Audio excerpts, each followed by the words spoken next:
Yep. Hello, and welcome to a very special episode of the RevVR podcast. I am your host, Reverend Kyle, and we are live on Google Hangouts. Why? Because, well, we can do video, and that's really cool, and everybody likes to watch as things break down. All right, so who do I have here with me today? Let's start on the left-hand side. I have Ben Lang, who is the chief and big cheese at Road to VR. Ben, how you doing today? Doing great. It's been a pretty exciting day. Fantastic. Yes, it has.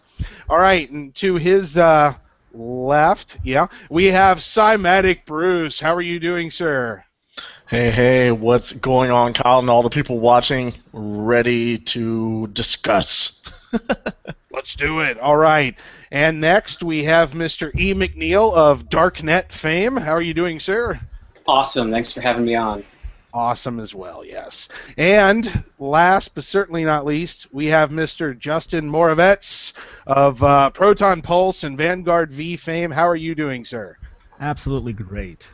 Awesome. All right. So we have a collective minds of the VR development and other such things community. What are we going to talk about? Let's see. Has there been any good news today? Oh, wait, there has been. Samsung, partnering with Oculus, has released the Gear VR. Now, I don't even know where to begin. Who wants to start this thing off? Gear VR. I mean, really, where do we begin? It was just such an amazing thing to announce today. Who wants to go first? Well, I think that one of the things that I'm looking forward to in VR is less restrictions, and this takes a huge leap in that you don't have any wires to worry about. So, I mean, me and Ed, we've been working on it I for various amounts of time here. And it's incredible how much of a VR experience you can get from such a portable device. Computing these days on a mobile scale is just insane to me. That we can do VR on the go. It's nuts. Absolutely. So I want to know, from a developer's perspective, where do we even begin? I'm getting a little feedback here. What is going on? Let's see here. Why am I getting feedback?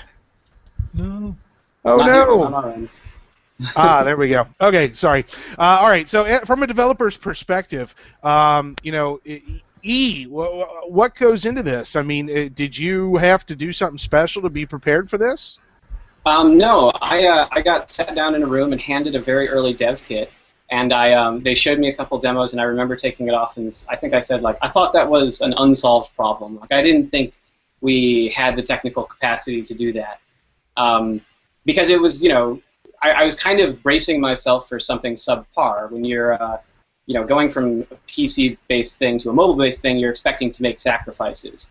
And especially coming off the DK1 at that time, there were no sacrifices to be made. It was incredibly smooth in comparison. So yeah, mostly what was required from my perspective was just making the game run faster. And so it's nice to sort of have started out with a game that was pretty stylized and abstract to begin with. I was able to sort of make that happen more straightforwardly than you might expect. And once it was done, it was like, and now the game is wireless. Now I can swivel around in my chair and never get tangled up. It was nice.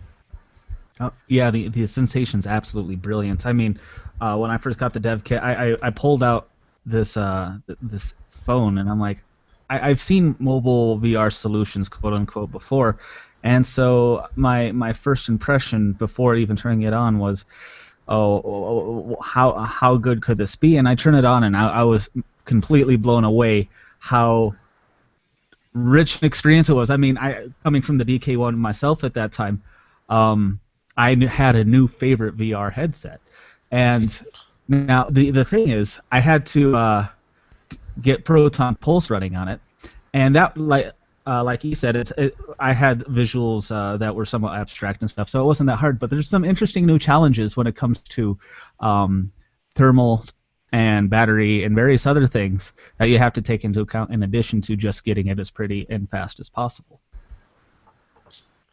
Yeah, mobile VR is very near and dear to my heart. It's been something that I've preached since the very beginning. I mean, I knew right away that mobile, Android specifically, was going to play a major part in this VR explosion of content and hardware. And so hearing about this and knowing that, okay, here it comes, this is it, we're going to actually have what I've been wanting for quite a while, very exciting for me. What about you, Bruce? What was your reaction to all of this? Oh yeah. There's been rumblings and stumblings about this Samsung action for a while, but I'm thrilled. I'm in the same camp as you, Kyle. I think performance is king, and what better way to hone your performance than to design something for mobile first? And that's like really cool, and especially when you hear the stuff that have been kind of swirling around about the next consumer unit, possibly about 90 frames a second at 1440p. That is a huge task, right? So that's a pretty narrow market. That's people that are going to have $2,500, $3,000 desktops.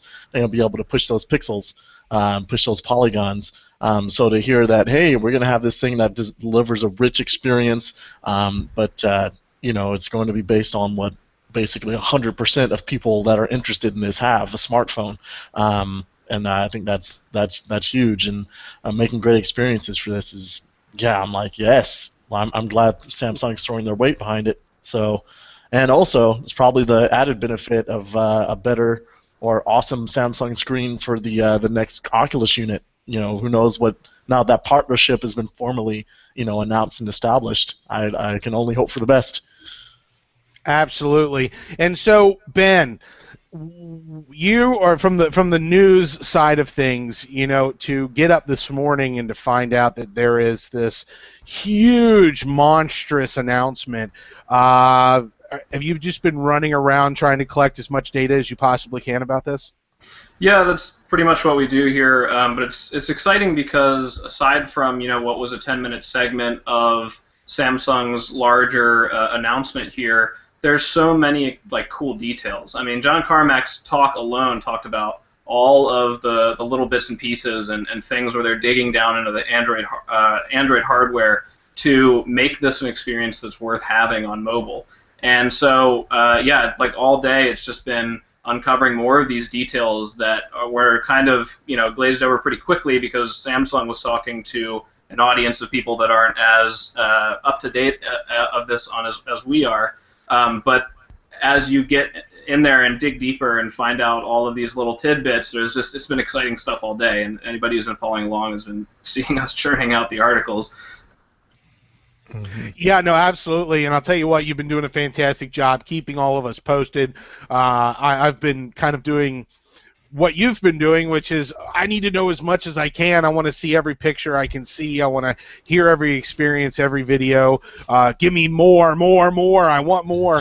And, I was at one point, somebody comes over. I was at work. Somebody comes over to my cubicle, and they're like, "You're making a lot of weird grunting noises." I'm like, I'm just a happy guy today, Let's talk about some of the specifics, and whoever wants to chime in can chime in. So we're talking about a cell phone, Snapdragon 805 processor, 3 gig of RAM, 1440. Well, actually, what is it? It's 2560 by 1440. Yeah. It's got an external micro SD. So you can expand the memory, which is cool, or the storage, not memory. Sorry, kids. What are we looking at in terms of performance here? I mean, obviously we'll talk about the software here in a bit, but from a hardware perspective, is this a beefy phone? It is certainly very capable. I was blown away with an older version, and it just kept getting better. And where the 805 is right now, is absolutely incredible.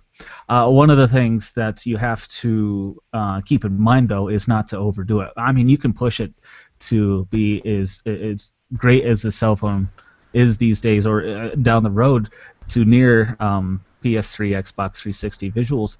But when you have a battery and you have there's no fan on that processor. There's no liquid cooling mods or anything like that. So you have to keep all of that into account. Otherwise, you're going to have a bad relationship with the player down the road. But it's very smooth.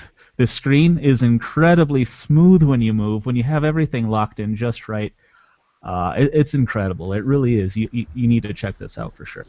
Yeah, and definitely, I feel like, so Justin and I, we've been working with this for a little while, and then like today, we're finally allowed to start talking about it to everyone.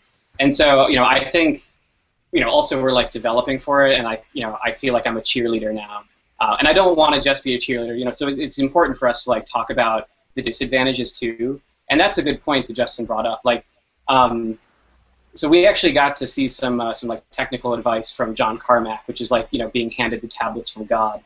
And I think I took a screenshot to frame or something. Yeah, I saw Anyway, starstruck. So one of the things he said was like, this thing is incredibly powerful for something you can fit in your pocket, and it can do stuff that's comparable to like the consoles of the previous generation, like Xbox 360 levels. But if you try to do that too much, you're going to overheat it. It's going to start throttling the CPU, and the experience will degrade. And so one thing about that, it sort of just moves the goalposts for us. Like, we need to just make it that much more efficient. But he also made the point that no optimization is ever wasted. Like on a PC, you want to optimize until it's good for everybody, and then you can stop. On mobile, you pretty much want to do as much as you can, because you're constantly saving battery life and making it a nicer experience and keeping the device cool, and just like saving battery, because nobody wants to like go in VR for 5 minutes and then realize they've lost half their battery life. So Oculus has like sort of set guidelines and expectations for the developers to make sure that doesn't happen for anybody. I'm happy to hear from two people that have dealt with the beta hardware, I guess we could call it, that it is smooth.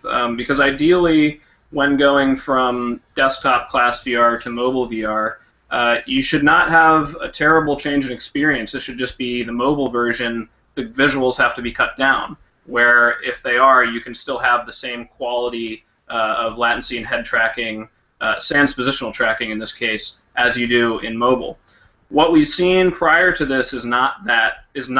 It's you're getting a mobile VR experience where you have to say, yeah, it works kind of like the desktop version, but even with the mobiles, or even with the visuals stripped down, you're still getting, this latency that you can just tell isn't going to cut it and needs to be better. And it really sounds like, from what the Oculus guys have been saying, is that Android just natively, if you're not doing anything special with it, is going to introduce a lot of latency, regardless of how optimized your game is. So you could be, playing Pong in VR with two colors, black and white, and it would still potentially have a lot of latency just because of the overhead from the software. So it's really cool to hear that they've been able to get it down to 20 milliseconds latency. It's just amazing, and hopefully we will have it such that going from desktop to mobile VR is not a change really in the performance, it's just a change in the visual fidelity.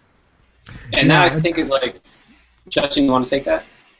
Well, it's just that they've been there every step of the way to continuously improve on this, and I was impressed with the first one I saw, and I'm completely blown away now. And so, I mean, even when you mention reducing the visual fidelity, it's probably not as much as you think, as long as your optimizations are in the right place. And we're talking John Carmack here. He's the optimization king for all I know.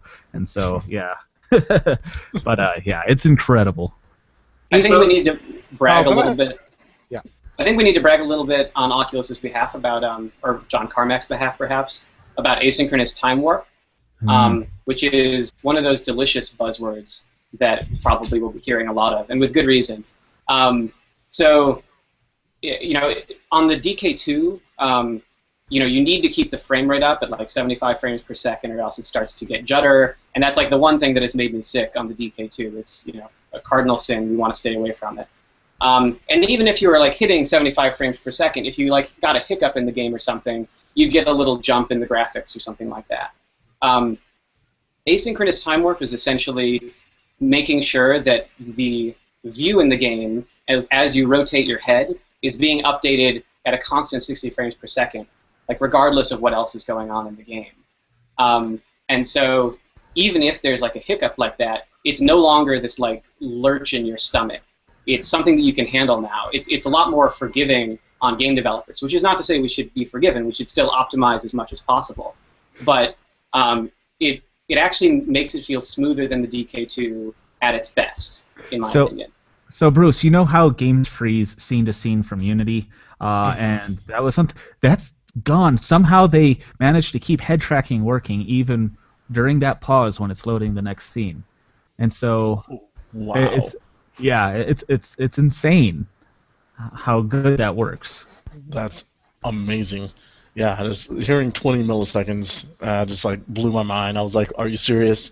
And then like I read your blog about the asynchronous time warp, and I was like, "Wow, that's it's bordering on magic, dude. That's crazy." And it's like I wonder like how that's gonna translate to the PC, because it's like on Android and they have a specific like the Note 4 like hardware, right? And then like manipulating that. But is that something you're going to be able to easily like make the jump to everyone and every man's machine? John Carmack tweeted something about that a long time ago, where he was saying like he was having trouble getting like attention and support from some of the hardware developers on PC hardware, and so he was saying maybe once he shows it off on Android, they will realize the advantage, working with Oculus and like getting this running. I think that's entirely possible because it's a big jump. That'd be so awesome. I noticed in several of the pieces that they put out in terms of communication, and John Carmack talked about it, is they've got this whole kernel skip around the OS type of interface, and I'm excited about that because that's something that you couldn't do on a Windows machine. You couldn't do that on a Mac. Android's got this thing where you can kind of weave around the OS and get directly to where you want to go. Imagine if we had that on PC, where the games can just tap straight in without any type of nonsense from the operating system. Ooh, that would be fun. And direct-to-riff mode is almost the first step on that path. Okay. Yeah, once it works, once it starts working. Yeah. So you guys have, Justin and E, you both have actually played with this thing. You've had the opportunity to develop for it. Can you talk a little about the actual SDK at all? Because none of us have seen it or have heard much about it. Well, anybody familiar with the SDK in Unity will feel right at home here. I mean, some of the checkboxes may be in slightly different positions or different labels, but ultimately, that's what made developing on this so great, is that it wasn't all that different. And, you just take performance and a few other things into account, and you're good to go. What's the publishing process like when you have a game that you've been working on for the desktop and then taking that to mobile? Is it like really complicated? You have to change a lot of stuff, or is it really just a matter of making your optimizations and selecting where to go? I'd say it's a matter of both optimization and, if you choose to, dealing with different input. So you can use like a Bluetooth gamepad with Gear VR if you'd like. It also comes with a small square touchpad like on your temple and a little back button. And so I have elected with Darknet to support the gamepad fully, and it has some like shortcuts and stuff, but to make sure that the game is entirely playable with just like tapping and swiping on the touchpad and using the back button. So that was another slight design change that came with going to mobile. Aside from that, though, I'd say I agree with Justin that it was remarkably smooth. I set aside a couple days to make sure that I could like transfer this to mobile, and then I had it done in a few hours. It wasn't optimized, it was running terribly, but it was running on the phone, in no time. Now, when it came time to test it, when you did, could you do preview in Unity and that SDK was turning on, or did you have to dump it to the phone each time you wanted to try it out? Well, generally speaking, I like testing everything on hardware anyway. So in my particular case, I just kept hitting build, run, put it on my face, you know, because like we said just a moment ago, is that it was pretty straightforward to get it up and running. So after that, it was really optimizations and hardware tweaks, because there are some minor differences between what you see in the editor and what you see on hardware. And the only way to really test that and fine-tune that is to run it on hardware. Now, oh, go ahead. I was just going to say I'm super lazy, especially compared to Justin. And in one of the ways that expressed itself was I sort of do my development in like a sort of a 3-stage process where I first have like just a single camera mode, or I'm just working like in the editor window, and I get it working there. And then I have it doing VR mode in the editor window, and I actually did a lot of testing with just plugging in my old DK1 when that was all I had. And yeah, you could use the DK1 with this new SDK and just sort of peek through the screen to make sure everything's rendering roughly correctly in 3D. And then to actually do the final testing, make sure it's all correct, yeah, you'd want to put it on the final hardware. So that brings up an interesting point. Is this new SDK a hybrid where it will work with both the Rift and the mobile devices, or is it two separate? Like I would normally drop the OVR controller into my scene. Is there like an OVR mobile controller now? It's, as far as I could tell, it was still OVR camera controller. It's still somewhat in development on Oculus' side, so I would imagine their plans for that will be announced before too long. But yeah, no, it worked. It acted just like what we've already used. Wow, that's really cool. Now, in terms of performance, I know I have played around with the Darova's Dive, the Dive SDK, to get some mobile experiences going. Have either of you developers tried the Dive SDK, and is there any comparison between that and what you've gotten from the Oculus Mobile SDK? As far as the Dive goes, oh, go ahead. Okay, yeah, based on, I did a couple demos of some of the mobile VR solutions out there before I knew I was going to do anything in mobile, and I was a little underwhelmed by them, so I actually sort of didn't think I was ever going to do anything in mobile VR. I didn't think it was up to snuff until I started playing around. I got to demo the dev kit of what became Gear VR. So up to this point, I haven't actually tried anything outside of that. I tried the Dive demo, our SDK, and I tried some things on the Google Cardboard as well. And one of the things that Oculus really nailed down with this, and they've always and they've always nailed down, is the head tracking accuracy. There's very little drift. There's very little issues. It's very accurate. And with the other SDKs, the head tracking just wasn't quite as tuned as what Oculus is. I think that's the same thing that we're seeing between Morpheus and Oculus right now, to be honest. I mean, Oculus has spent so much time on this, optimizing that. Even if from the DK1 to the DK2, if we're not talking at all about the improved hardware, just their tracking, I mean, and even not positional tracking, if you want to take that out of the equation, just their tracking improvements are totally noticeable and improve the experience a lot. And I think it's really excellent that Oculus is playing this card where they're just, I mean, if they didn't think mobile VR was good enough, I don't think they'd have their name on this thing. And I think that they believed in mobile VR and put their name on it because they thought it was important enough to go in and make sure that it's right.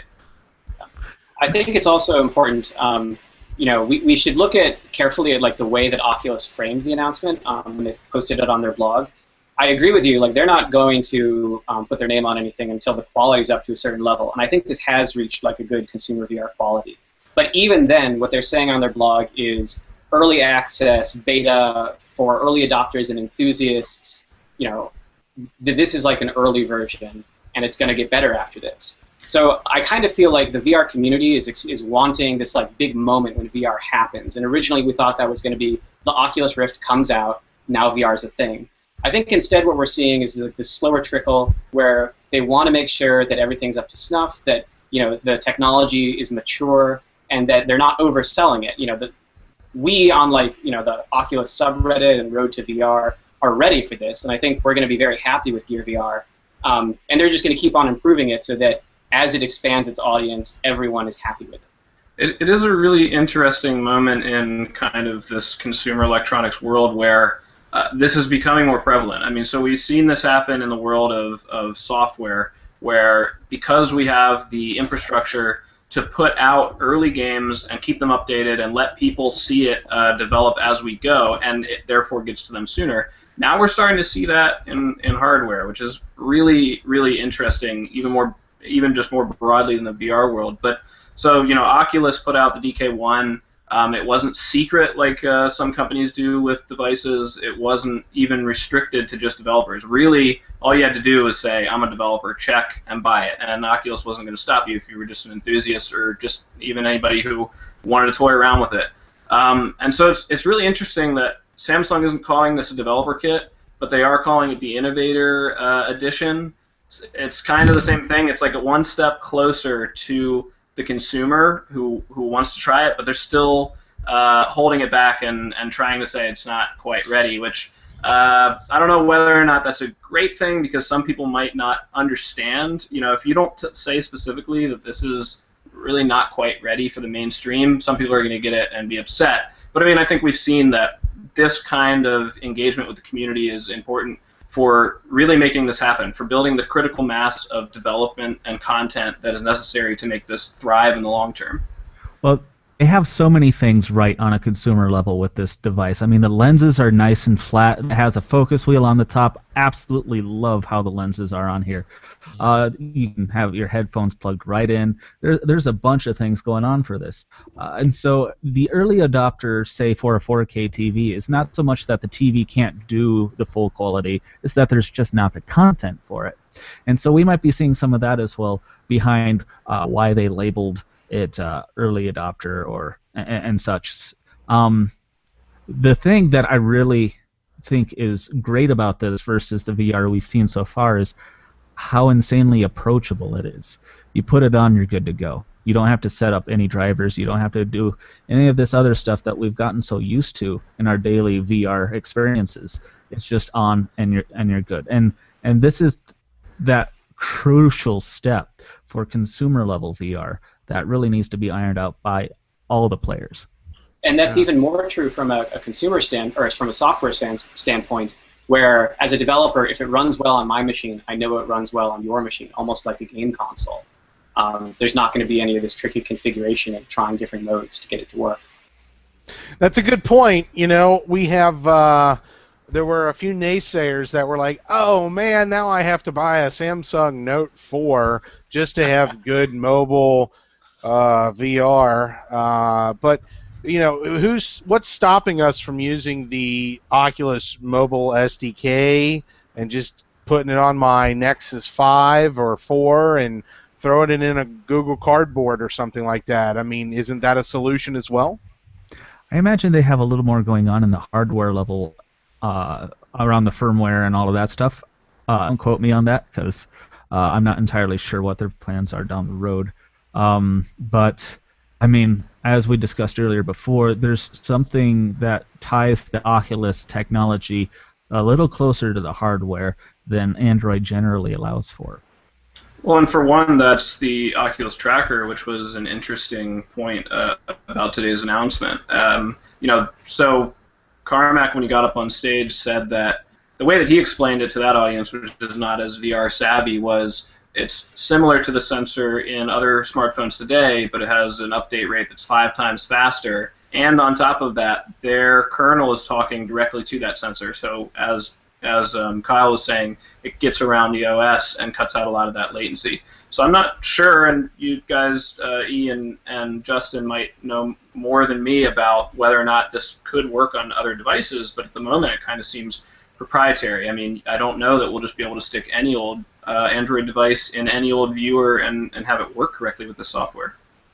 As far as I know, no. I have no idea, honestly. Let me just put it that. The one thing I am a little concerned about is cell phones in general are almost political or religious with some people. You have your iOS group, your Samsung group, and even in the Androids, there's so many different branches of that. And so to be limited to one very specific version of a Samsung device. While it's really good for Samsung, might not appeal to a vast majority of smartphone users. Well, I think one good thing that will come out of this, even if in the early term it's only the Galaxy Note 4 that's going to work with this, I think this is going to put a lot of pressure on the rest of the smartphone world to make their sensors much better than we've seen so far. The sensors are in the phones today, they're just not quite good enough, and they're not really calibrated. So as I was saying earlier, even if you pop any old device in Google Cardboard, you can't actually get the same experience because the sensors they're not thinking about what kind of update rates and what kind of latency they need for a VR experience. They're just thinking about your handheld gaming and orientation tracking, really. For sure. I mean, that's one of the things that makes me so excited about this is the push it's going to give everyone else to jump on this train, right? Because it's going to be just a super quality experience from Samsung, and they've already said it's going to be the Note 4 from specific providers.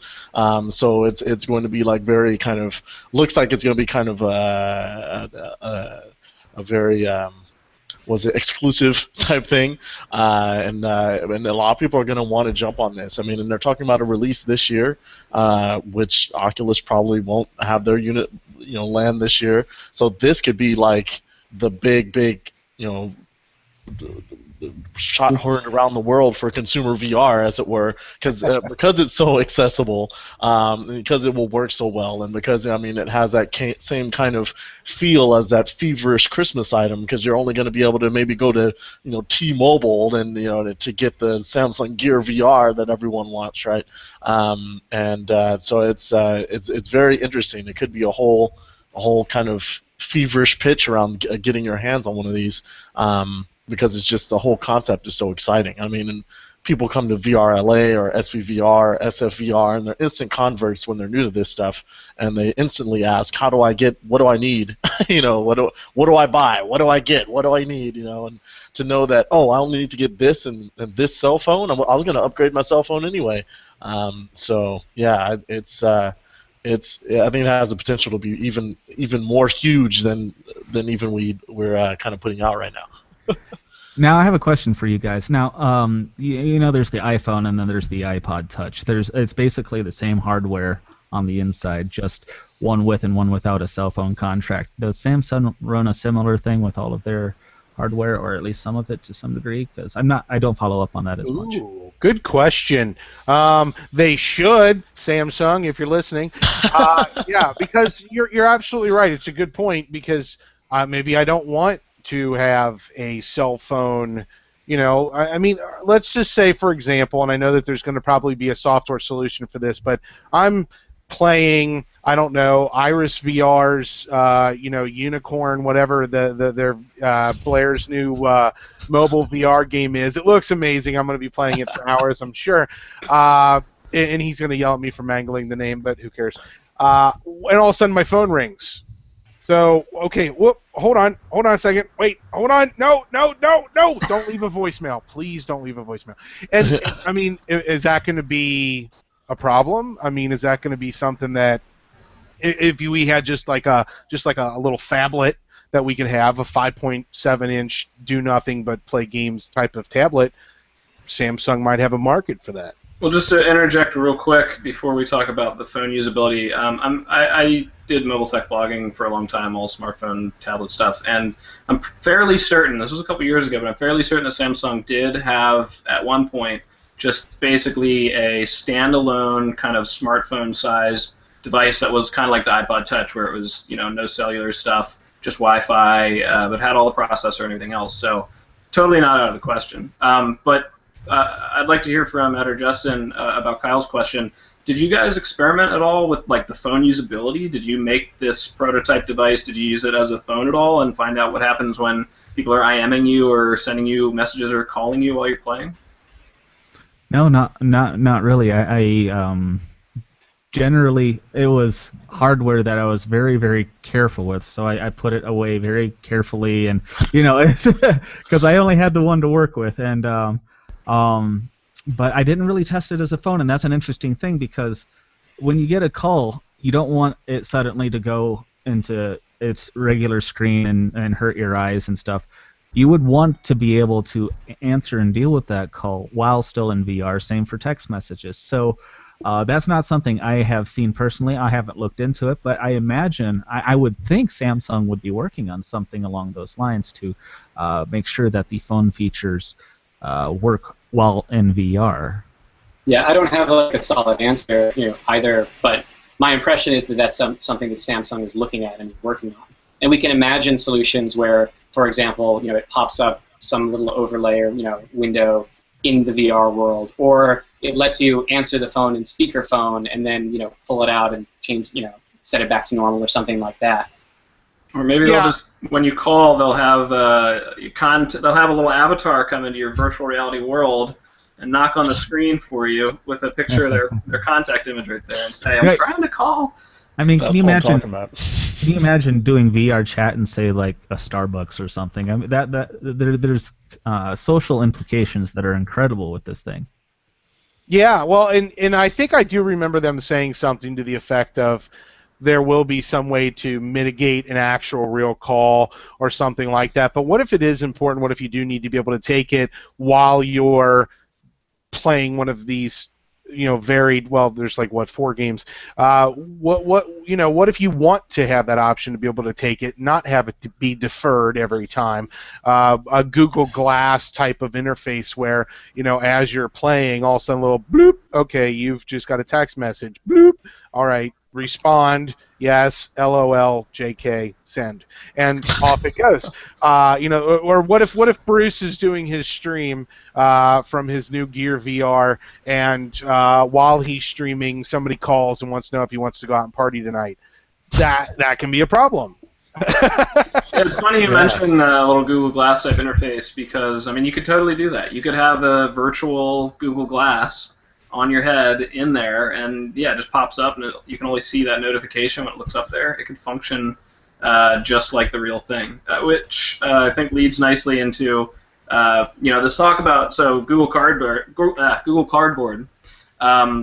launched this not long ago at I/O, and the experience isn't phenomenal, but it's a good starting point. I wonder if Google is going to see Gear VR, see what Oculus and Samsung have done, and how much digging deeper into the hardware and bypassing the OS as much as possible. I wonder if Google's going to see that and say, wow, we need to make this part of every smartphone. We need to make this option possible for developers who want to get that deep level access to hardware to do this kind of stuff, because I think it might be necessary unless Google wants to do a complete overhaul of Android to eliminate latency everywhere.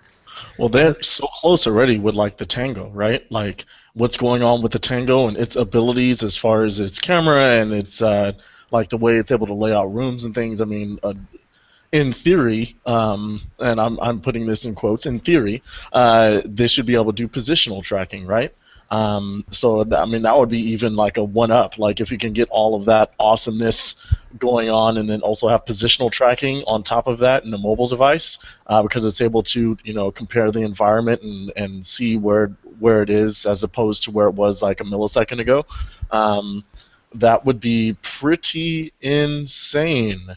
Oculus and Samsung have this partnership, but that could be a great revenue stream for them if they were able to license out to other developers, and it's like this powered by Oculus becomes a thing for every quality VR headset out there.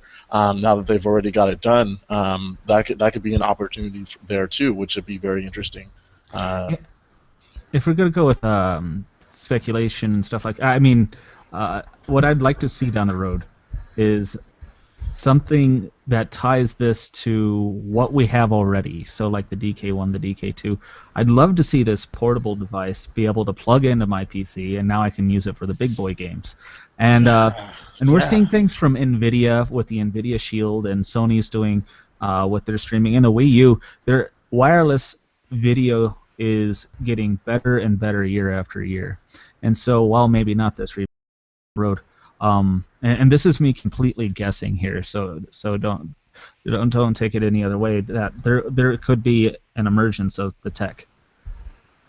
Yeah, it's something that I've actually speculated about as well, is that I think that is the That is the down the road solution. So there's one camp of people, and you know who you are, who think that mobile VR is a terrible, horrible thing because it's reducing the amount of stuff in the game. So you don't want to have just Pong.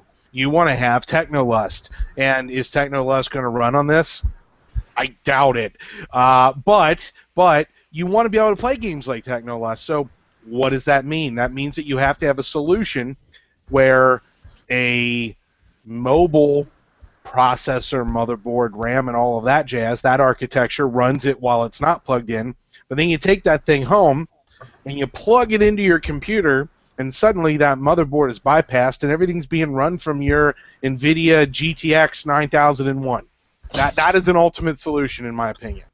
You know, it's interesting. It's a good point, and I think it would be great to have this, hybrid. You can tether or you can be untethered. But I can't think of a whole lot of examples where that's happened in the past. Now, granted, VR and having a headset on your face is very different from anything that we've really seen before in the consumer world. But I can really only think of a couple examples. Like N64 had this cartridge where you could plug in a Game Boy game into it and play it on your big screen. And then Sony's got some streaming stuff with the Vita. But I can't think of any huge places where this has happened. But I do think it would be beneficial. Whether or not we'll be able to get the hardware and software guys to make it happen, not sure. Yeah, I think part of the reason why it hasn't been big is because it's barely worked. I think that's been part of the problem. I think I tried to do with the remote play with PlayStation, PSP with PlayStation 3, even with Vita and PS4. The PS4 and Vita is definitely much smoother of a process, but on the PS3, it was ridiculous. It was so hard, and when you got it work, it was like magic, and then it was no, but it's not, and then you never knew what games worked with it or not, and then so that's soured taste for sure. And when you have these situations when they kind of barely work and not really, it's but with this whole, I think with the Wii U especially, gives me a lot of faith, a lot of encouragement, because I'm just constantly impressed with how well the Wii U just seamlessly has the transfers the video and displays the same thing on the TV on here, and then we'll switch and swap, and it's it's just instant, and I'm like, what is this madness? So that makes me excited, but yeah, it needs to work to the level of that. It's just plug and play. It literally needs to plug in and work, and that's it. And that's not an easy task for sure. One thing that I noticed on the Gear VR is that it requires that USB connection to the back of the phone, which is fine because it needs to interface with the new gyros and all that fun stuff. But I have no way of plugging anything into the phone now. So if I had an MHL or some sort of on-the-go cable or something that I would plug in to that USB port on the bottom of the phone, that option's not there. They didn't give us pass-through, which is really unfortunate. I think that was a huge miss on this architecture. I think they really should have given us that option. Yeah, it's interesting that they don't even have, as far as I know, another port so that when the phone is plugged in, you can't plug in a micro USB to charge it while you're playing. And that scenario might happen where you're playing and you come to the end of your battery life, but you want to keep going. Yes, the point is to have it untethered, but sometimes you want to make that sacrifice because you really want to keep playing. Well, this is where thermal issues come in, where if you charge and you use it to full capacity at the same time, it gets hotter. And so there might be some level of concern on that, because we're basically, I imagine not everybody, is using this CPU, GPU to a pretty significant level, where if things got any hotter than that, it could cause some problems or degradation in the performance. See, I think there's a huge design flaw here that they could have easily remedied, and maybe somebody will come out with a third-party solution for it, is instead of that pretty little Johnny Mnemonic covering over top of it, why didn't they just put a giant heat sink on the top top of it? Just user mods. Yeah, right. No, okay. I'll get some spikes. in there. Yeah, right. I'm gonna just have a fan attached to mine. Just right. Well, speaking of performance, guys, Justin and E, you guys have two of the best performing games out there for the Rift right now. And I imagine that's because you started from the beginning with this basis of it's going to run well. How hard was it, and what can you talk to us a little bit about some of the things that you did to get the games running where they needed to be on the mobile hardware so that the phone doesn't melt? Yeah. So to start with, I'm not a great programmer, and I have no excuse for why Darknet should be slow. And it's very nice that you would say that we tried to get it running fast from the start, but that's actually like almost the opposite. In the DK1 demo of Darknet that was released, I can tell you like horror stories of ways I implemented things that were just like, oh my god, I can't believe that even ran. And that was like barely pulling 60 frames a second on my MacBook Pro for demos. So let's leave those days behind us. Moving to mobile was essentially like the kick in the pants to actually like get my act together and make it work right. And so I went through all these things that by now I had time to realize were mistakes and sort of do it the right way. And in my case, I think the reason that now Darknet runs acceptably well on the mobile device is because I went into it like knowing, my limitations in terms of production and like my time limitations as like a one-man team. That I wanted to work with like the stylized graphical, imagery and simple geometric shapes and just try to spice things up with some glowing things here and there. And that's a style that I knew I could be made to run very fast. So I did need to like sit down and like really try to make sure I was doing it the right way. But I think there's also like a question of style and like your goals from the outset that affects whether or not it can be done well. So in my case, I had worked at Sony for 9.5 years, mostly on mobile hardware. I started off, I cut my teeth on the PSP and moved over to the Vita later on. And when I first got the Oculus and they showed John Carmack and coming on board, he had talked a lot about Android at that time. So I took that cue from day one to make sure that everything is somewhat mobile and flexible. That's what I'd like to say. But however, the truth of the matter is I'm not a very good artist in this case because I don't have all those fancy shaders and stuff. I have hexagons and a ball. And even the ball isn't spherical, it's a particle. So I don't have too much to push it. However, as time moved on and I got more familiar with the hardware, that changed. And so I always kept somewhat of a mobile mentality, yes. But I started changing how I scripted things, how I assembled things beyond the art. And so I have a playable demo of Vanguard B running on this thing that looks and plays just like the real thing. And so it's pretty capable. So you don't even have to change much for Vanguard B to get it to run a reasonable frame rate? Oh, it's full frame rate. I changed how the bugs render and a few other advanced shaders, but all in all, it's the same experience.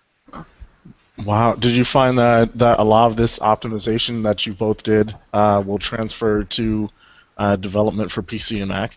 Oh, absolutely. That's good. Nice. See, that's a big thing. A lot of people are really worried about it. I mentioned it earlier, is that we're going to end up with this mobile dumbing down of content, and they'll say, oh, well, it runs great. I'm getting 50 to 60 frames per second on my mobile device, and look at this, it's great VR. Yeah, I'll just port it over and it'll be okay for DK2 or CV1 or whatever. And suddenly we're going to have this, like I said, dumbing down of VR games where we never exceed beyond that PS3, Xbox 360 mentality. Is there any merit to that, or am I just being silly listening to people who say that? I understand what you mean by that, because usually when I see something that says optimized, it means, in my mind, reduced or removed. And I found that's not so much the case, in all honesty, is that you just found a better way to make it work the same, or even found a better way to make something even beyond that. So while I was doing a lot of these optimizations for this device, I found better, prettier ways. I actually improved the visuals, improved the frame rate, the gameplay, and all of that stuff. And so, and one of the beautiful things about Unity is that you can say, if I'm on an Android, do this. If I'm on PC, do that. And so you can make the game run in parallel and make sure that you're not getting the Android cell phone level visuals or special effects when you're on PC side.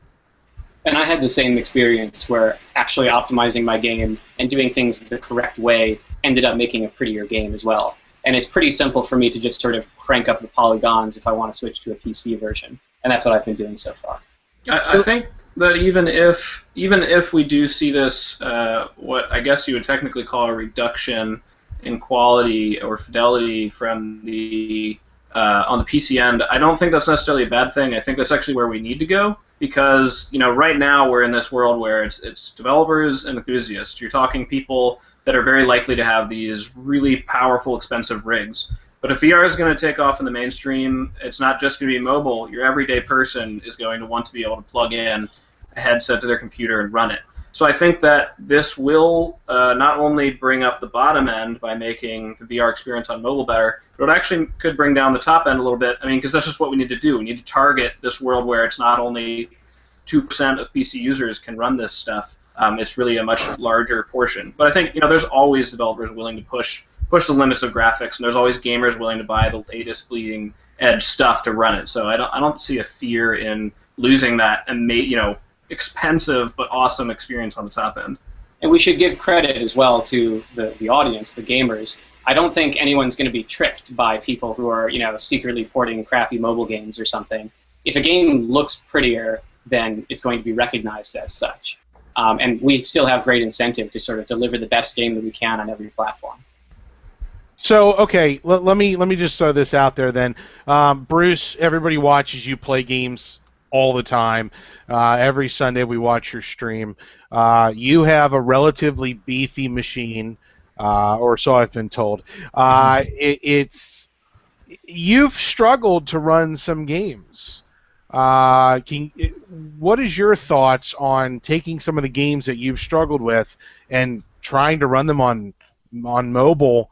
Do you see that as being a realistic possibility for some of the stuff that you've played? I think it's a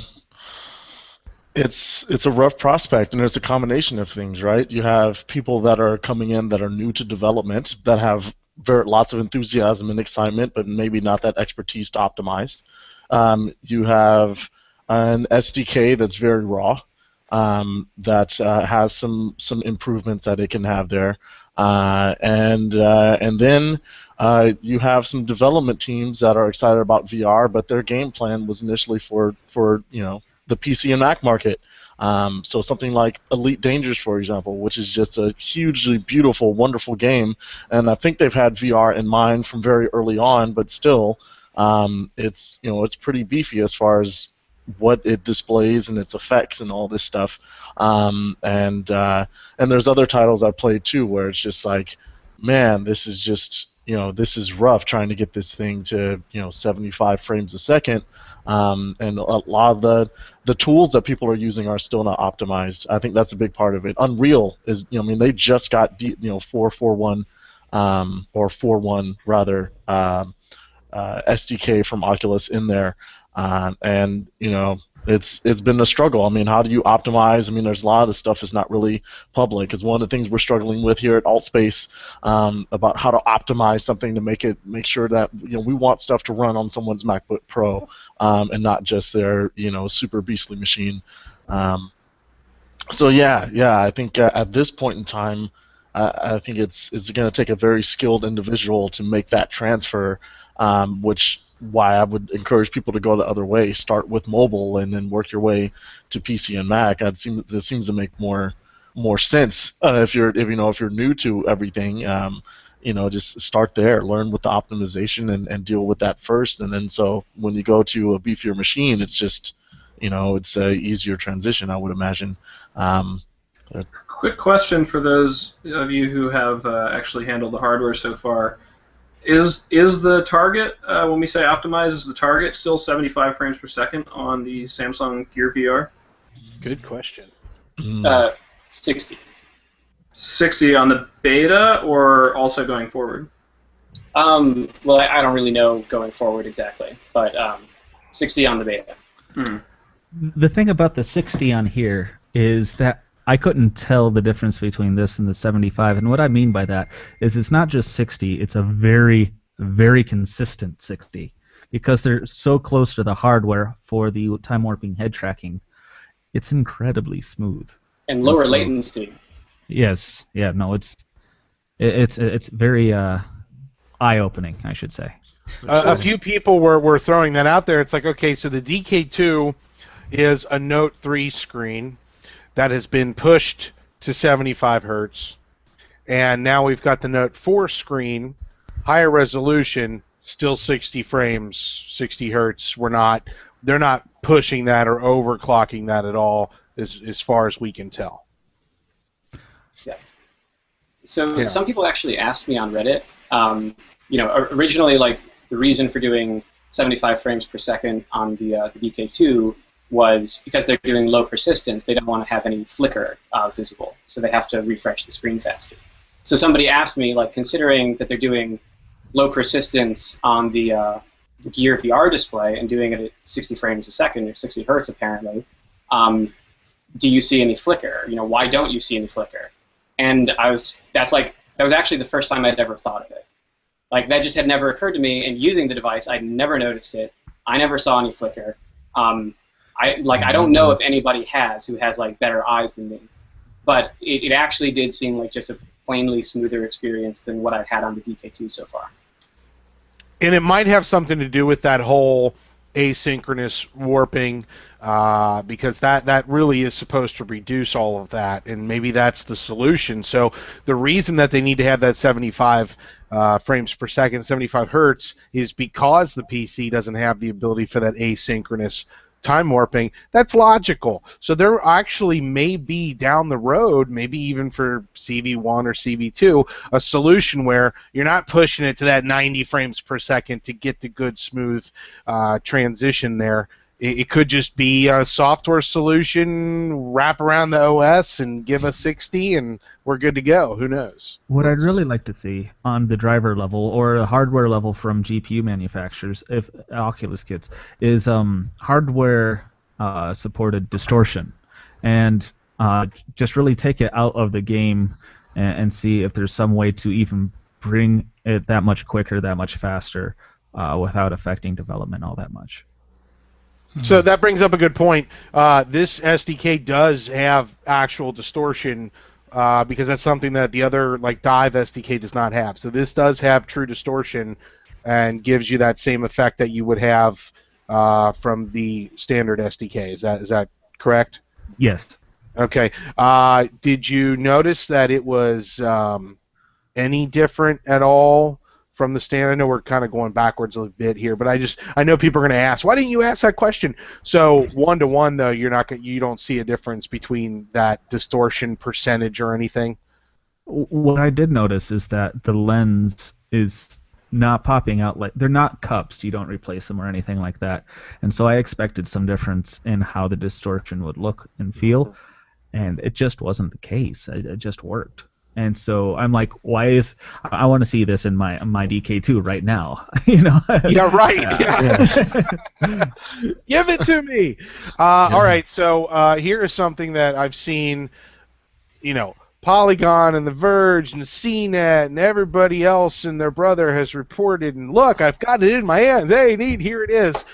How does the pass-through camera work? Nobody has done anything. Have you guys played with it? Is it awesome? Can I walk around with this thing on and look like a fool? Can I get on my skateboard? I was a little bit upset that we didn't see something a little bit more in depth. But I mean, I think it's pretty clear that this is new for most people, even those that consider themselves techie. Is pretty small. But Justin and E, did you have the pass-through camera functionality working on the hardware that you had?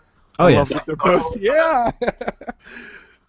Yeah, it's absolutely, it's a really convenient feature to have. I don't advise walking around with it. I don't know also like how they're playing with the feature, but the camera is not like first and foremost designed for VR. And so when you get the pass-through video, in my experience, it sort of felt like, I'm looking, you get like a little rectangle in your view, and you can sort of like reach out and see your hand, and it feels like your hand is like oddly far away, or oddly close. I don't remember, but it's not like you're just seeing a window into the world. So it's you're coordinated enough that you can like reach out and grab stuff, or like you can just turn the thing on and like go and look at somebody who's come into the room or something, and it's fine. I don't think you should go skateboarding with it. But what I wrote in my blog, talking about the hardware was like, I like to imagine like you're on a plane or something and you're watching a movie on your own IMAX theater, and then when the flight attendant comes by, you just turn this on and grab a drink and then go back to your world, and you don't have to turn it off. I think it's just like trying to reduce the isolation of the VR experience a little bit. And garner some weird looks from the flight attendant while you're doing it. Who also, has no idea that you can see her or him. I also imagine you accidentally are like on the bus and end up like turned around, like staring directly at the person next to you, and they don't know whether you have the camera on or not. So that could be creepy. Just like this. But, Oh yeah. Google Glass gets a lot of that too. What? Yeah. So, but I mean, the thing is, they do render a plane in front with the camera on, and what they try to do is kind of shape the size of the plane so it's the same what you would see if through your regular field of view without the VR. It's just kind of tunneled through that little rectangle. So I've walked around the house with this a few times, and I have stairs, and so that may have been a little reckless on my part, but it was kind of an interesting thing. I would not recommend it for AR. I don't think it's nearly fast enough for augmented reality purposes, but to interact, I have a Square watch. It's not on me right now, and when I would get email, I would turn that on, look at my watch, and try to get the camera to focus on it, which took a bit, but it did technically work. And so when you have people around you and somebody pokes you, it's like a ghost when you're in VR. Now you can actually see who did that and who's messing with you. So it's kind of. So it's essentially like ghost vision. So photos of the unit as shown today show the front-facing camera of the Note 4 having a little slot inside looking at you. Did they talk at all about potential for eye tracking? Because they said they increased the field of view of that front-facing camera from something like 70 to 90 degrees. Oh wow! It wasn't. I think they were talking about that in the fit more people in your selfies context. But the fact that they have that little opening makes me think at least they wanted to have it open there in case someone figures out how to do eye tracking in that environment. That would be cool. I don't. They haven't said anything about that. That wasn't anything that you were asked to consider or anything like that. Well, I saw some people on Reddit, pointing out like a little, aperture and saying, "Hey, what's this for? Could it be eye tracking? Could it be IPD measurement?" And my assumption was it's probably just a proximity or light sensor to know when you put the thing on. That's what I heard too. Yeah. The thing is, I don't actually know. That's final hardware. I mean, we're ultimately talking about battery life and heat, and anything else you turn on just adds more to that. And so it's one of the things you have to be very cautious about. As far as the camera face, I imagine that's just proximity sensing. I read just before we started here, though, that somebody said that the front camera was being covered, and for whatever reason, and I haven't looked at the photos all that much because I imagine as well, we've been really knuckle down focused on making sure everything was ready for this event, that it's pretty easy to kind of tune out the rest of the world, including little tidbits like that. Yeah, the front-facing camera is covered by the shell that goes over top of it, which kind of confused me. Kevin from VR Focus said that a Samsung representative told him that the pass-through works through that, which kind of confused me as to how that would work. Anybody have any thoughts on that? I mean, it doesn't. It's just like tinted windows. That would be my guess. It could work that way. It looked particularly opaque in the photos. Of course, there's no good way to tell that. But I mean, no one talked about the pass-through feature, so really not sure. I can't get over the fact that nobody talked about the pass-through. That was killing me. I was like, please, somebody, hands-on with the Gear VR. Guess what? All the same stuff we already saw with every other news site. Yeah, from the news standpoint, it's interesting. We would love to have been there to answer all those questions and really get deep in whatever, with this community, the questions they might have. I also felt that frustration of a lot of pretty much every hands-on just being like, it's VR, it's a 3D world, and it just wasn't terribly good. Or at least there's got to be one out there that's good, but I haven't found it yet. But it's interesting, just a little bit outside of virtual reality, because Samsung is so big in the mobile world. They went out to all of their major press list was all mobile, smartphone, tablet people. I don't think that they tapped too much into the VR community or the VR press space so much. I mean, understandable because we're small and they already had those relationships with press people who have covered the same event, many, many years in a row. But it was interesting that aside from Oculus, which is, of course, the people you want to go to when you're talking about VR, it doesn't seem like they've made many inroads in the consumer or press side, but they do seem to have done a pretty good job on the developer side. So I have a few things that I really wanted to make sure we got to in this podcast. One of them is over 10 million, because I just Googled it, over 10 million Note 3s sold. Over 10 million. That's over 9,000. Okay. How do you take I almost said 9,000 again. 10 million people and say, okay, these 10 million people, let's even say half of them upgrade to the Note 4, plus another, 5 million decide to get it new first off. That's 10 million people who are being exposed to a consumer level VR piece of equipment. Are we ready for that? Is the world ready for that type of VR experience? Or is this going to be a make or break scenario? Because to me, and I understand they're doing that whole initiative, developer initiative or whatever, but what do we need to do to get ready for the 10 million people who are going to want this new toy? Games. Lots of them. Yes. It does seem like they're straddling a dangerous line with this Innovator Edition thing. Oculus calls it a dev kit that makes it pretty clear, but you can't be all things to all people. And this in between, this Innovator thing where it's for early adopters but not quite just for developers, I think if they don't make sure their communication is clear on exactly what segment that this is targeted for, they may end up on the one end of the fence where too many people are getting it expecting it to be this polished consumer experience and come away upset, and that's all you hear about it, because that'll be a big majority of people if they push their marketing a little bit too far on that end. Well, Now, I think that's true, but it's also worth noting that they've always sort of been blurring the lines a little bit, and as you were saying earlier, they're selling the dev kits, but anyone can buy them, and a lot of enthusiasts have already. So it's sort of, to me, like it used to be they're selling a dev kit, but it could sort of be seen as an enthusiast thing. And now they say they're selling an enthusiast piece of hardware, and you could sort of kind of see it as a dev kit. I think that's an important step. Now they're firmly on the consumer side, but like I said, I don't think there's going to be a moment where consumer VR happens. I think they're trying to take slow steps, and I don't think there's going to be limitations on the amount of hardware available as well. They can control the trickle that gets sold if they care to, and they're not going to suddenly have 10 million people with this if they don't want there to be 10 million people. Well, see, that's my big fear, though, is that I'm going to go down to my local T-Mobile or Verizon store or whoever I end up having to switch to now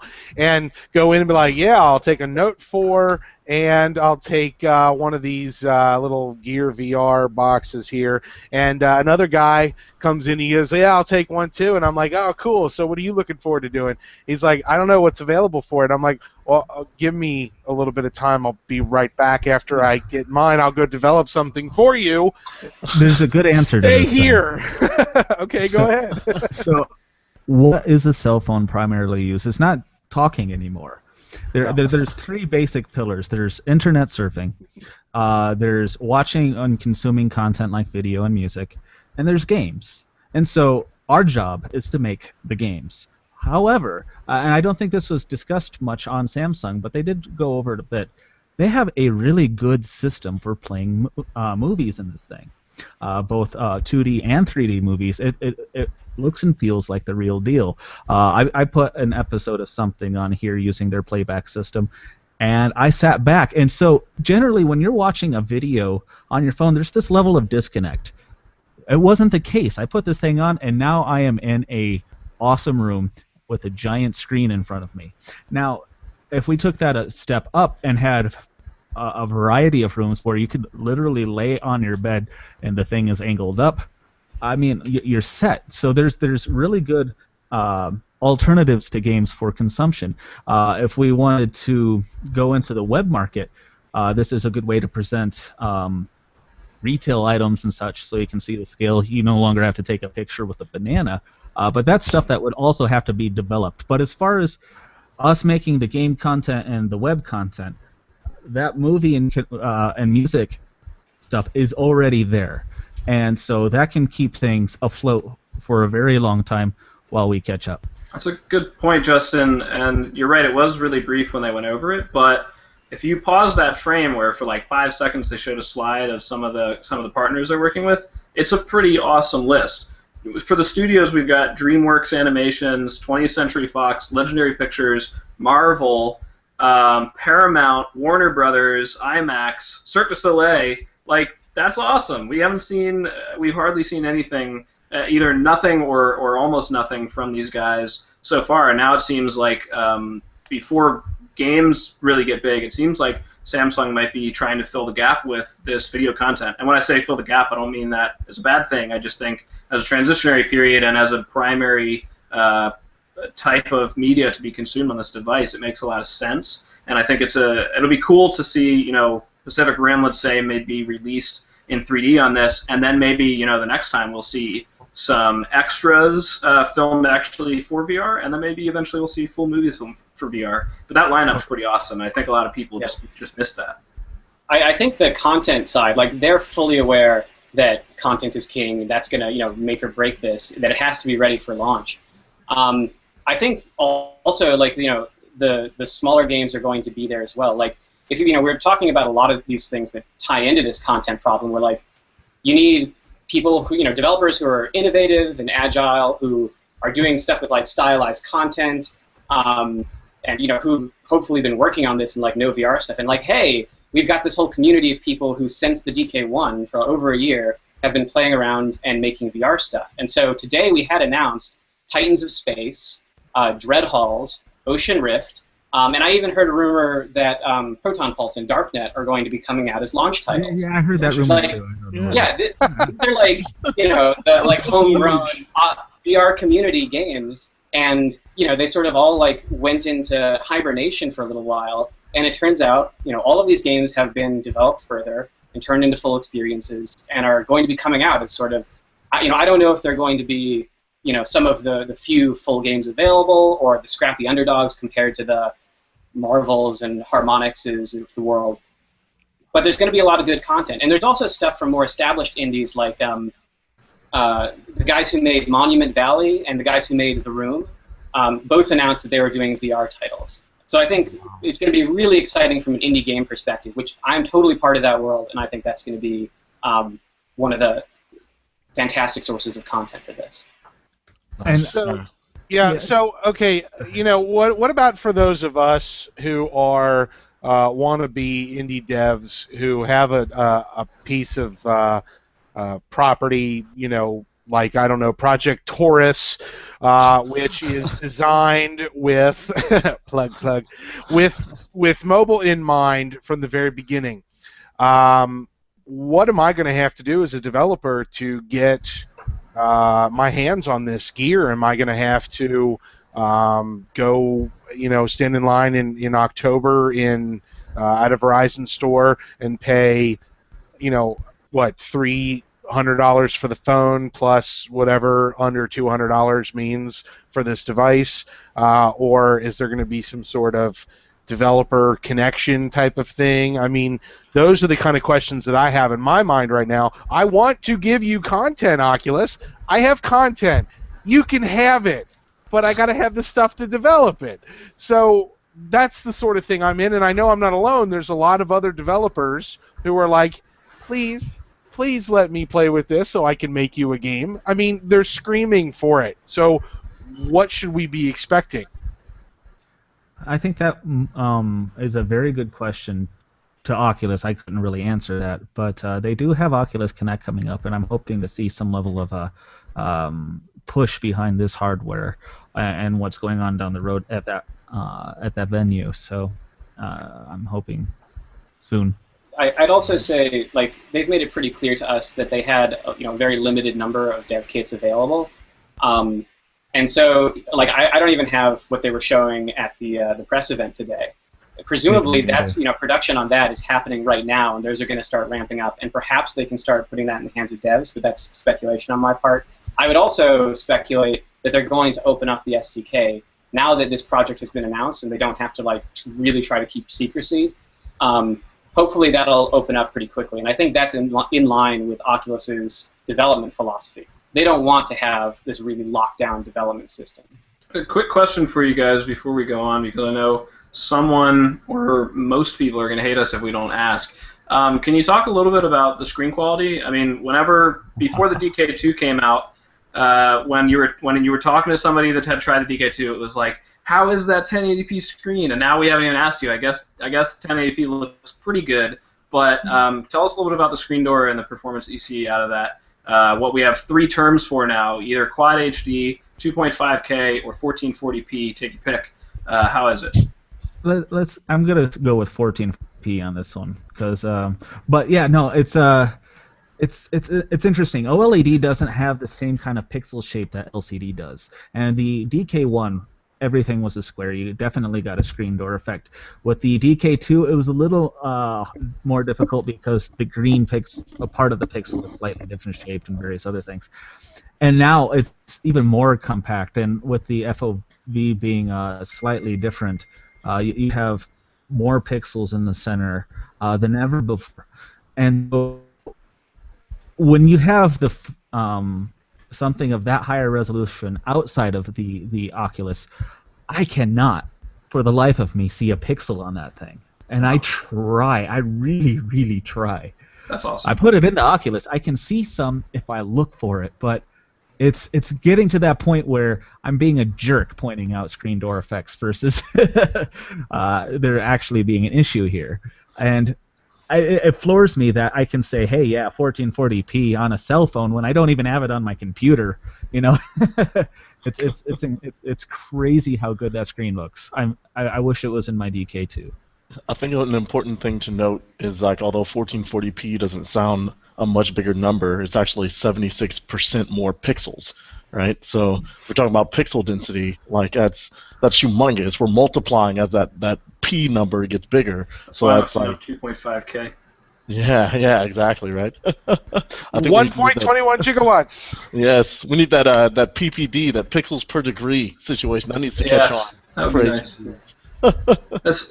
Speaking of which, it's funny that finally, in the world of VR headsets, which I would just call them head-mounted displays, kind of prior to the consumer world, or most of what was advertised out there was this. They never just gave you the field of view. It was always a 10-foot screen at 17 feet. It was just ridiculous. And so finally, we have Samsung get up there, and the first thing they say is it's a 96-degree field of view, and they fell back to quantify it for the audience with a 176-inch screen at 2 meters away. But at least we're moving toward a world where we're getting just field of view straight up. But they didn't tell us whether it was horizontal, vertical, or diagonal. I'm still not sure.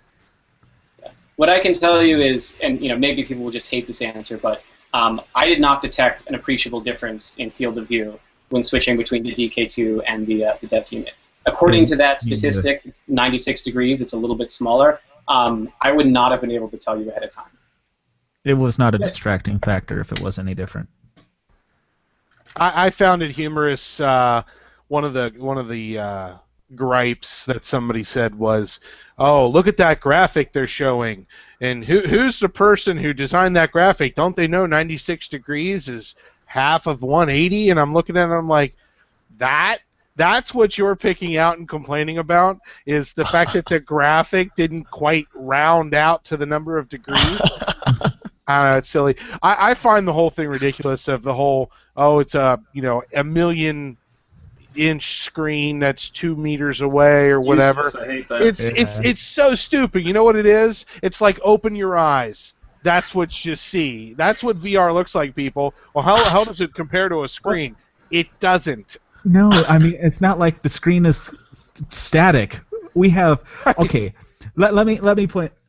I was at Fan Gamer Track mode at PAX. This was a party that had 2 indie games projected on the wall, and I somehow managed to mingle my way in and get in between these 2 games. And these screens were huge, and I just had this little Mac Pro and a little screen and my DK2.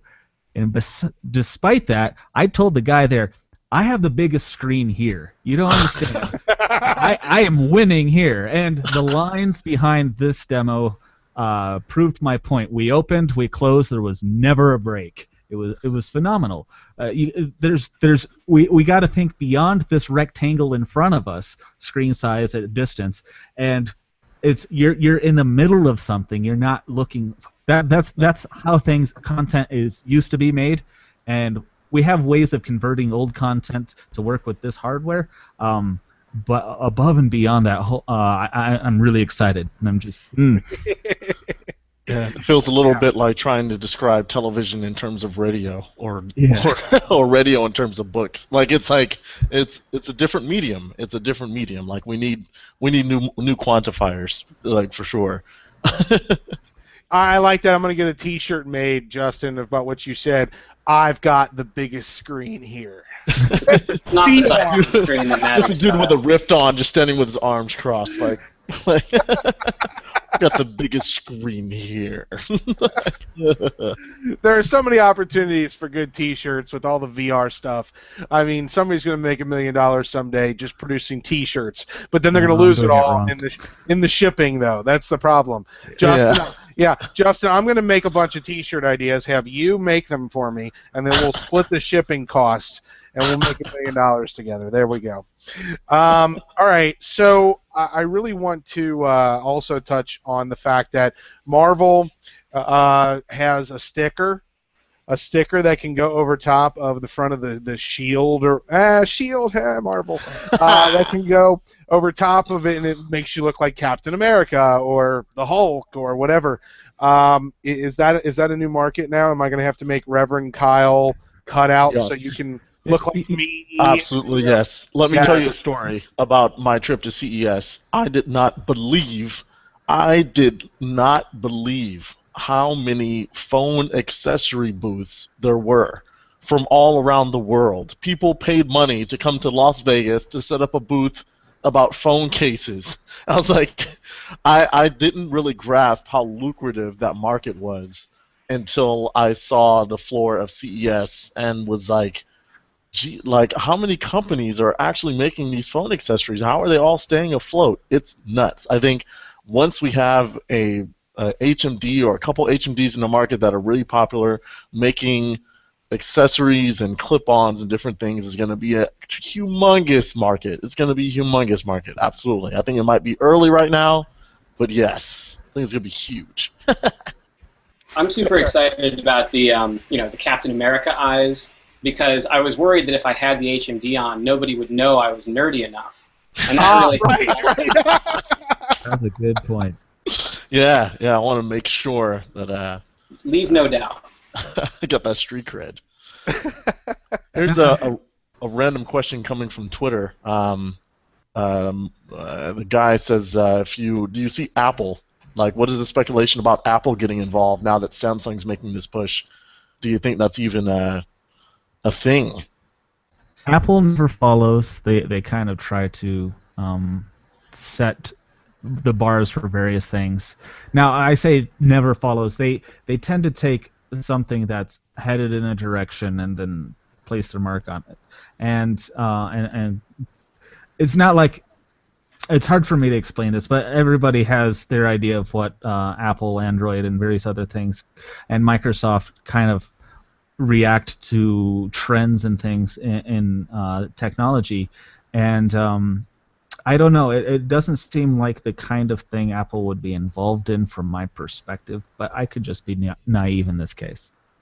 It's interesting that Apple is, I mean, the other guys are starting to take off without them, and it's kind of analogous to what we're seeing with the smartwatches right now.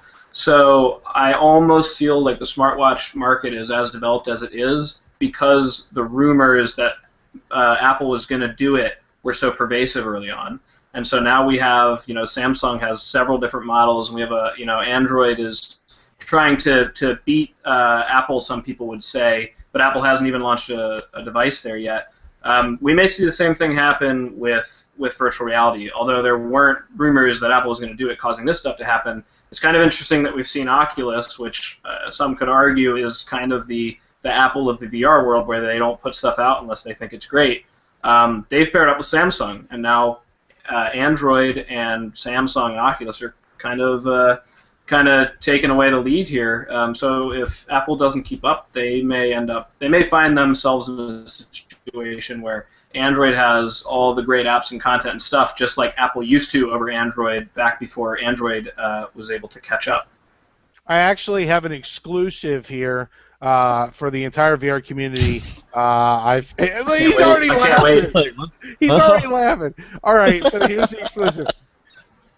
Apple is actually joining up with Ant VR. Okay. And it's going to be I Can't VR. That's going to be the name of the product. Yeah. No, I get it now. Okay. Yeah. Hey, there Horrible. you go. Couple seconds. Horrible. No, here's my problem. Here's my problem. Apple is, you know what? It's too late. It's too late. I mean, even Microsoft, guys, it's too late. At this point, you will always be playing catch up to what I don't think that's true. doing. Oh, really? No, because Apple's going to try to come out with something, and they're going to put their own little spin on it and charge twice as much and get their elitist group of people. Hey, do you guys notice I'm kind of an Android fanboy? Well, hold on. Yeah. Look at it this way. Look at it this way. Apple has very interesting market power. They have incredible engineers, and software people. You can't really argue their ability to put something out if they think they have something great that changes things.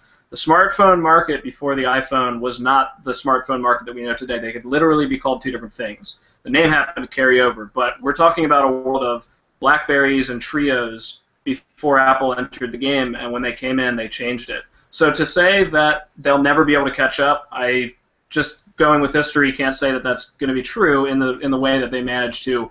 You could have said they were behind in the smartphone market because they hadn't launched anything, but when they came out with something, they really radically redefined what a smartphone was at the time. See, this is a whole other conversation, Ben. I'm not saying that they're going to do that with the VR market. I just want to qualify. No, I don't count them out. I don't count them out, but I have a feeling that whatever they come out with is either going to be on par with you, and that's why I made the joke about the Ant VR. It's always going to be on par. It won't be innovative, and that's something that Apple has always tried to put their hat on. It's like, look at how innovative we are. We gave you the same screen 4 versions in a row, but we keep claiming how awesome it is. But there's no innovation, there's no change, and they're always going to be one step behind, in my opinion. If they did come out with something, I would agree with you there. They would probably take the existing things and make a very easy to use experience out of it. That's generally what they do. They don't break ground. They just take the latest technology. They tie it together and make it easy for people to use. My grandma has an iPad, and she's never used a computer before. It's great. Did they do it first? No, not by a long shot. But they made it easy for people to use, and I don't see that being a bad thing. Yeah. So Apple, if you're watching, I happen to have Vanguard V running here on iPhone 5S. If you could just can I get a copy over here? The hardware's certainly capable. Yeah. Is that what we're doing now? We're showing off our game running on different. Quickly before we get too embroiled in this, for anybody who was paying attention back, during Apple's last announcement, they came out with this thing called Metal, which actually sounds quite a bit like what Oculus is, similar to what Oculus is trying to do with Samsung's hardware. Metal, as Apple described it, allows developers to get much closer to the hardware and go through less software layers to make sure that they're getting out really good resources. So that could be a route that enables the performance that that we would need to expect out of mobile VR on iOS. I'm not sure. Yeah, I think I would like to see Apple do something, but I do kind of side with Kyle a little bit here that from Apple lately we've seen a lot of iteration and not so much innovation. And like I'm kind of waiting for what's the game-changing thing? Is it going to be a TV? Is it going to be a smartwatch? Is it going to be something you hook to the TV? Is Apple doing a console?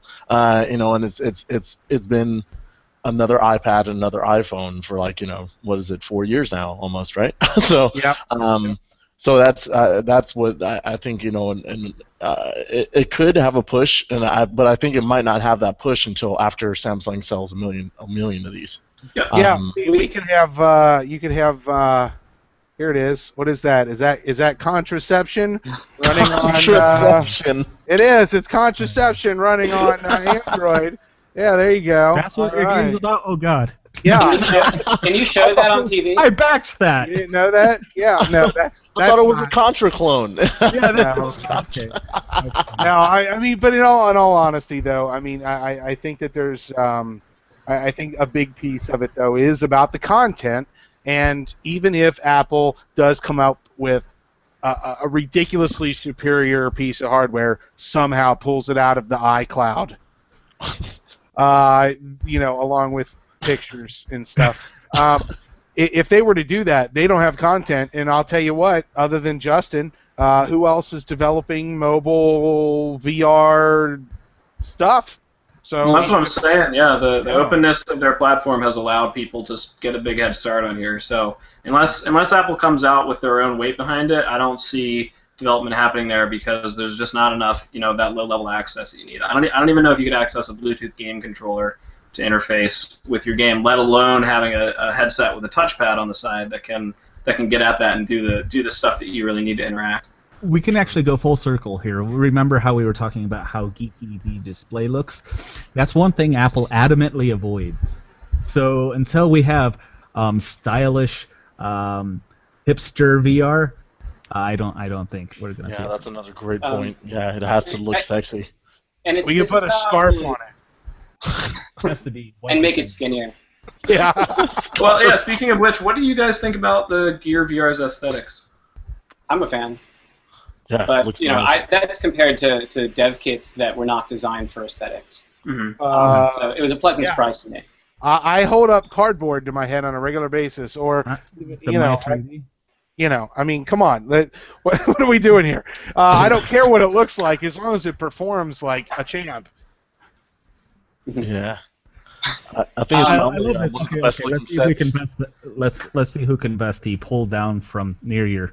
Oh, Oh! Trump card. hey, Oh. yeah, look at that. Crane. You just have those on levers, just 10 Oh, VR when you have headsets. so many of Oh, let me them. put this one back up. Actually, I Tie need it to off know with a when to get sailor's those. knot. Because I think we want some of those for the office over here at Altspace, actually. Wait, where's the Virtual Boy on the mount on the spring? It's actually over here. Can that? You think he's joking? No, I have my virtual boy. Oh, right There you there. go. That's what I do for Devin. So legit. I love that. I'm so jelly. I've got No, nothing. don't. What do I got? I don't even know what I've got. What can I? You got cardboard. I couldn't. Mine's over there. I can't reach it. That's something. I've got a whole lot of nothing. I've got a really cool business card over here, made out of metal. That's I've got this really cool business card. I like Got some a of roller in those. the back. Here. Let's talk a little bit more about the design. I was which has soda up there. I was kind of surprised to find that they are connecting via micro USB just to get access to the buttons and the touchpad. Why not go Bluetooth automatically activated with NFC? Battery life's probably the reason, and latency maybe, but I was surprised to find that you have to stick it in there. You don't have your pass-through for power. Click it, and then put the shell on top. Kind of seems like an unnecessary thing. I'd rather have an integrated case around the phone that has a magnet, or magnets built into the bezel of the phone. Just click it right on the front, not deal with that little... They called that thing glass. I don't know if that was a mistake or just or what, but I'm pretty sure that shell on the front is just plastic that clicks in. It seemed kind of wonky. If I were to guess, it's probably a combination of things like battery, latency, a variety. One of the neat things I'm I'm not sure how they're going to be doing this down the road, but there was a point in time where you put the phone in, and once it was in, it would automatically boot up a menu and all that stuff in VR. You wouldn't have to go fishing for an app or anything like that. So, I mean, that's all stuff you can do as you described just a moment ago, but my guess is it's just a combination of various little reasons, and it could just be time. Ultimately, USB is very, very simple to work with. You don't have to do any pairing or anything along those lines. And what do you guys think about the plastic part on the head strap? So with the DK1 and 2, of course, it's just a strap.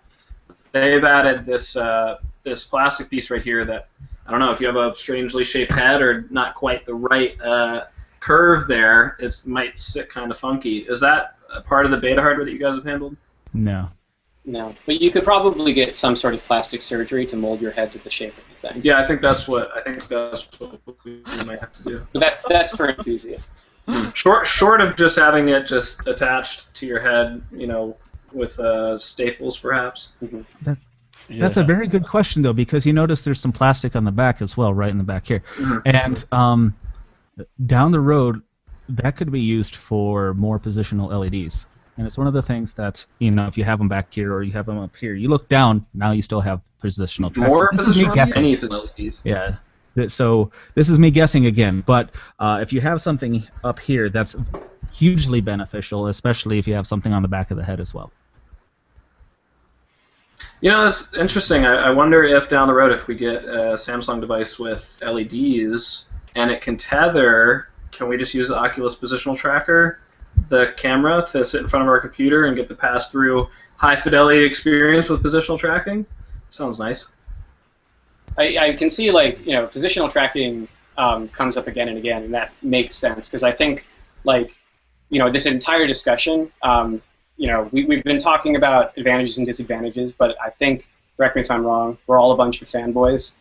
So I think it's good to, like, talk, you know, frankly about, like, the weaknesses of the hardware. And positional tracking, that's, like, the one thing, that and, like, you know, performance and battery, where you're clearly making a sacrifice in the name of getting it on mobile. In other things, like, you know, resolution and latency, they've somehow been able to actually make it better than what's available on PC. But, you know, developers have to work around some of the limitations now, like the lack of positional tracking. It's sort of a throwback to the days of the DK1. So a question for you guys. Samsung said, well, actually it was Carmack said, that you know, usually on mobile phones the clock rate is constantly fluctuating so that you can keep your battery life up, but that becomes challenging from a programming standpoint because you're running at 60 FPS and suddenly you're down at 30 when the phone decides to throttle itself, whether it be for battery life or for heat. Carmack said that there is now guaranteed clock rates that the developer can select, making me think that there are multiple tiers. So if you wanted an experience that could last, you know, several hours, I don't know what that would be, some sort of GPS navigation, not a heavy-duty game thing, maybe that would be possible. Have you guys had access to that ability to, are there like 3 clock rates to pick from, or do you put in your own clock and it locks it there? There's various steps for both the CPU and GPU, and what that's really good for is understanding how the phone will react if things got really, really hot. And so it's good to optimize for as low as humanly possible. One of the neat things, and I'm going back to the time warp head tracking, is in Proton Pulse, when I had it throttled down to the lowest setting, the only thing you would see is the ball had some stepping to it, and so did the paddle, but the head tracking was still just as smooth. So it looked like the paddle was just slightly different, but the gameplay was not affected whatsoever. And so that they're able to do that is phenomenal. Did you see how low you could push those clock rates and maximize that battery life while maintaining adequate performance? I think that's pretty much the task in front of developers. Like, you know, here is the challenge. You know, you have this pretty powerful hardware. Try to use as little of it as possible, and then you know, the actual level that you end up on is sort of a compromise of, like, you know, where you end up, what level of smoothness you really require for your game, you know, how much power you're willing to draw. Wow. Wow, we've got all sorts of fun stuff that we're going to have to figure out as we go down the road here. Very obviously, our developers are going to need to be able to play with this stuff, which will happen. I mean, we've already seen several indie developers very successful getting their games running the way we want them to on this device, and that's fantastic. And we'll see other people as we go. The developers will jump on this. I have a feeling when your audience is 10 million plus, potentially, hopefully, you're going to try to tap into that market. Because right now, our VR market is 100, 150K, somewhere in that range maybe. But 10 million people buy this device, or at least have the ability to buy this device within the next 6 months. You kind of want to have some content out there for them to consume. And it's also our job to make sure that's something that brings them in. We have to sell it to the people who don't understand yet. And I believe this group here and the other VR devs who are all part of this niche development are doing a fantastic job. I can't wait to see what we all come up with. Yeah, I think that's the thing, is it's going to be very exciting to see games that we already know show up on this. And, you know, we don't just want, well, actually, we did hear Temple Run, but we don't just want Temple Run. We want VR stuff. And, you know, I'm actually kind of excited because I did play Temple Run for quite a while when it first came out. I'd like to see what it looks like in VR. That might be pretty cool to have that snow ape thing attack me. But yeah, so I do kind of want to wrap this up a bit. We have gone over just a bit, but that's great because this has been a fantastic conversation. I just want to kind of start. We'll start with you, Justin. Do you have any words of wisdom, parting statement, anything you want to say? You know, I'll put you on the spot. What have you got for us? Well, first I want to talk to the VR developers out there who are not completely convinced with mobile VR. This is not mobile VR that we've seen so far.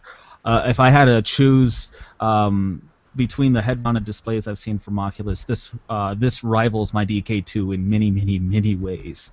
And so start your optimizations now. This is potentially huge, and also want to plug, if that's all right, Proton Pulse will be coming to the Gear VR on launch, and it's the first time ever this game, the full game, not just the little demo, will be available to the masses. And Vanguard V is also making its way, and you can get information on how to support Vanguard V's development and be part of VR Future in that. Just go to vanguardv.com. Fantastic. Yes, thank you. All right, so Mr. E. McNeill, what have you got for us? Obviously, Darknet on this device. What else do you got? Yeah, I actually just started sending out beta versions that are essentially the mobile version of Darknet, except they happen to run on a DK2. And I've just told the people who've been playing that they're welcome to talk about it. So hopefully there'll be people on Reddit saying sort of what the actual gameplay of Darknet's like. But yeah, check that out when it comes out. In terms of the device, sort of the final word I'd like to leave is, my impression is if you're like an enthusiast who couldn't wait for the DK2 and you're not hurting for money, this is for you. If you're somebody who is looking at upgrading their smartphone and interested in VR, this is for you. This is consumer ready. If you are really on the fence and you're waiting for CV1, you are going to get a better experience there. I'm pretty confident. And so, for some people, it's going to be better to wait. Let's not try to oversell this. But that said, it's pretty amazing. And so, don't undercut it either. Very well said. Very well said. All right, Mr. Bruce, what do you got? You excited to throw a stream out from this thing, maybe with a Chromecast or something? Yeah, I have no idea how the logistics of this will work. Oh my goodness, streaming is so complicated for VR. But yeah, it's definitely very exciting. I think this could be, mobile VR is a gateway. Everyone that is going to be on this technology or interested is going to have a smartphone. So I think this is the way that people get their first impression of VR, their first exposure to it. And if this is positive, which I think it will be, I think it'll be very, even if it's nothing more than the very good Oculus Cinema app, then a personal movie theater on your face that you can just pop your smartphone on, that's amazing. Yeah, I'm super excited. I think this could be just a huge thing that as a VR community we might not be prepared for. So yeah, I want to second the devs over there. Just get your optimizations ready, man. Like devs out there, get ready for mobile VR. Like take advantage of this opportunity because it's going to be an even more accessible market than anything else. Absolutely. Get ready to rock. How about you, Mr. Ben Lang? I'm sure we're going to be seeing plenty of coverage of the Gear VR on Road to VR. What do you got? Absolutely. And as somebody who's covering this stuff every day, learning and just watching the market evolve, the next question on my mind is, are we going to see the CV1 before the mainstream version of the Gear VR? So Gear VR is going to launch in 2014 as a innovator version, which is kind of dev kit, kind of early adopter oriented. Do we see the full launch of Gear VR come after or before the CV1? That's on my mind, along with the fact that the 2.5K display being in Gear VR means we'll almost certainly see that in CV1, but by that point, maybe we'll actually see something higher resolution. Absolutely. Yes, I agree. I guess Ben died off there. Maybe Okay, I thought it was just me. Now, you know what it is he needed to put another quarter in the slot, and we lost him. So, all right. Well, I'm going to wrap this up here, kids. This is, like I said earlier, fantastic conversation. Wonderful piece of news today. Some people are skeptical. Others are super excited. Let's play the waiting game. Let's see what happens. Devs, like everybody has said here, devs, get ready to rock. Get your Unity cooking. Get your optimizations going. Go into Blender and take all your objects and decimate them and do whatever it is you need to do to get everything as small as possible. But don't lose the quality because this is a powerful device and it's going to be able to rock your world. I'm very excited to get my hands on one. The quicker the better. All right, everyone, thank you very much. This has been Reverend Kyle and this wonderful group of people here with me. Thank you all very much for watching or listening.